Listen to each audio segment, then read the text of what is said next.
उतर ओतूं ॾे न मूं सवड़ न गबरो। उतर ओतूं ॾे न मूं सवड़ न गबरो। सीउ सारींदियूं से जिनी निधर निजरा।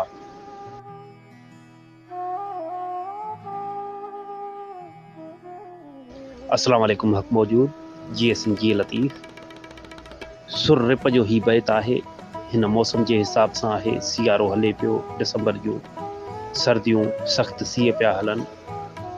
छा साईं हिन बैत में सियारे जे सीअनि में जेके ग़रीब माण्हू आहिनि, जेके ॻोठाणा माण्हू आहिनि, जेके जन वटि सही अजा न आहिनि, जिन खे गरम कपिड़नि जी कमी आहे, उन्हनि जे बारे में उन्हनि ॾे असांजो ध्यानु छिकराए थो।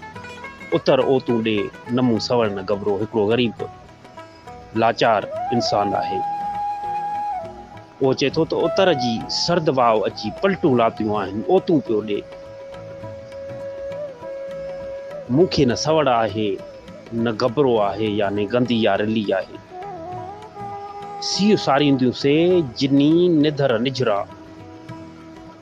सीउ उहे ई महसूस कंदियूं जन जा झूपड़ा निधड़का आहिनि, या जन जा घर ज़ईफ़ आहिनि, कखावा आहिनि, जिन में उतर जी हवा ओतूं पई ॾे, अंदरि काहियो पई अचे ऐं उन्हनि खे एतिरा गरम कंबल, गरम सवड़ियूं ऐं गरम रिलियूं एतिरियूं न आहिनि जंहिंजे तइदाद में जो हू पंहिंजो पुराव करे सघनि, हू पाण खे सीउ खां बचाए सघनि।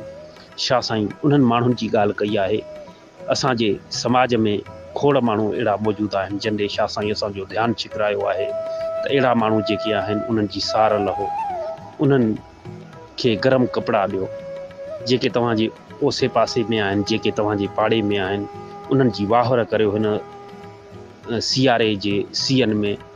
जॾहिं उन्हनि वटि सही अजा न आहिनि त उन्हनि खे अजनि ठाहिण में उन्हनि जी मदद कयो, या उन्हनि खे गरम कपिड़ा न आहिनि त उन पंहिंजे ओड़े पाड़े में जेके आम माण्हू आहिनि जिन खे गरम कपिड़नि जी खोट आहे, तव्हां वटि वाफ़र मिक़दार में घणे तइदाद में गरम कपिड़ा आहिनि, त उहे जेके तव्हांजा पुराणा गरम कपिड़ा आहिनि, तव्हां नवां वरिता आहिनि, त उहे पुराणा उन्हनि ग़रीबनि खे ॾियो त जीअं उहे बि सीउ खां बची सघनि।